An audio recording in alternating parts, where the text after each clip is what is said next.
బంగాళాఖాతంలో ఏర్పడ్డ అల్పపీడనం వాయుగుండంగా మారి పశ్చిమ బెంగాల్, బంగ్లాదేశ్ మధ్య తీరాన్ని తాకిందని విశాఖ వాతావరణ కేంద్రం అధికారి జగన్నాథ్ కుమార్ తెలిపారు. ప్రస్తుతం కొనసాగుతున్న ఈ వాయుగుండం ప్రభావంతో రానున్న వారం రోజులు ఏపీలోని పలు జిల్లాల్లో భారీ వర్షాలు కురుస్తాయని అన్నారు.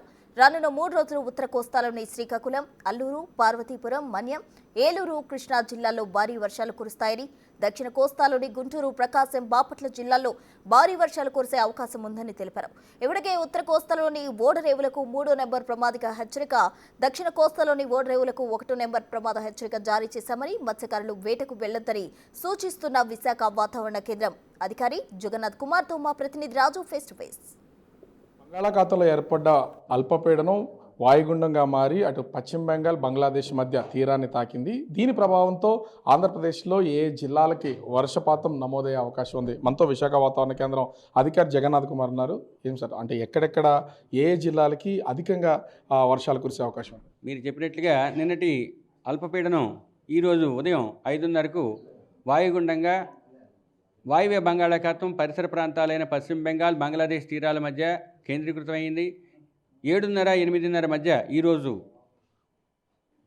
వాయువ్య బంగాళాఖాతాన్ని ఆనుకుని ఉన్న పశ్చిమ బెంగాల్, బంగ్లాదేశ్ తీరాల మధ్య తీరాన్ని తాకింది ఈ వాయుగుండం. ప్రస్తుతం అది వాయుగుండంగానే కొనసాగుతుంది. దీని ప్రభావం వల్ల రాష్ట్రంలో రాబోయే వారం రోజులు చెదురుముదురుగా వర్షాలు పడే అవకాశం ఉంది. ముఖ్యంగా ఉత్తర కోస్తా జిల్లాల్లో ఈరోజు అత్యధిక ప్రాంతాల్లో తేలికపాటి నుంచి మోస్తరు వర్షపాతం, రేపు ఎల్లుండి పలు ప్రాంతాల్లో, తదుపరి 2 రోజులు కొన్ని ప్రాంతాల్లో, చివరి 3 రోజులు 1-2 చోట్ల పడే అవకాశం ఉంది. ఏ జిల్లాలకు సంబంధించి ఎక్కువగా వర్షాలు నమోదయ్యే అవకాశం?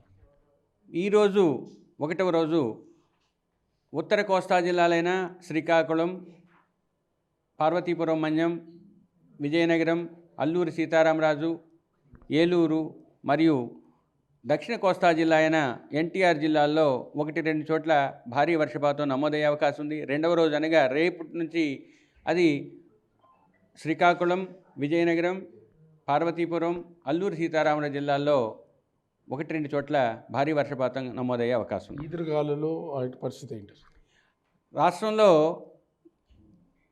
భూభాగంలో ముఖ్యంగా 40 నుంచి 50 కిలోమీటర్ల వేగంతో ఋతుపవనాలకు సంబంధించిన సుస్థిరమైన బలమైన గాలులు ఉంటాయి.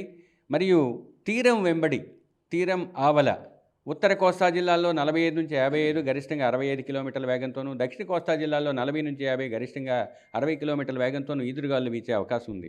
అంటే ఈ ఓడరేవులకు సంబంధించి ఏమైనా ప్రమాద హెచ్చరికలు జారీ చేశారు? దీనికి అనుగుణంగా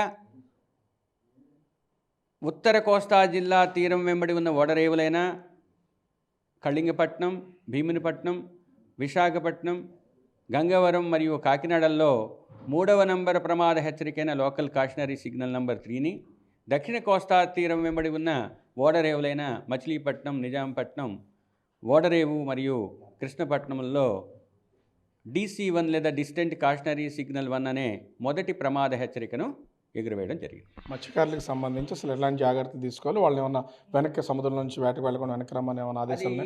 గత కొన్ని రోజులుగా హెచ్చరిస్తున్నట్టుగానే రాబోయే 3 రోజులు కూడా ఉత్తర కోస్తా జిల్లాల్లో ఎక్కువగాను, దక్షిణ కోస్తా జిల్లాల్లో 40 నుంచి 50 కిలోమీటర్ల వేగంతో ఉన్నందువల్ల తీరం వెంబడి ఇటువంటి పరిస్థితులు ఉండడం వలన మత్స్యకారులు వేటకు వెళ్ళవద్దని, రాబోయే 3 రోజులు ముఖ్యంగా తదుపరి 2 రోజులు తీరం ఆవల వెళ్ళవద్దని హెచ్చరిక జారీ చేయడం.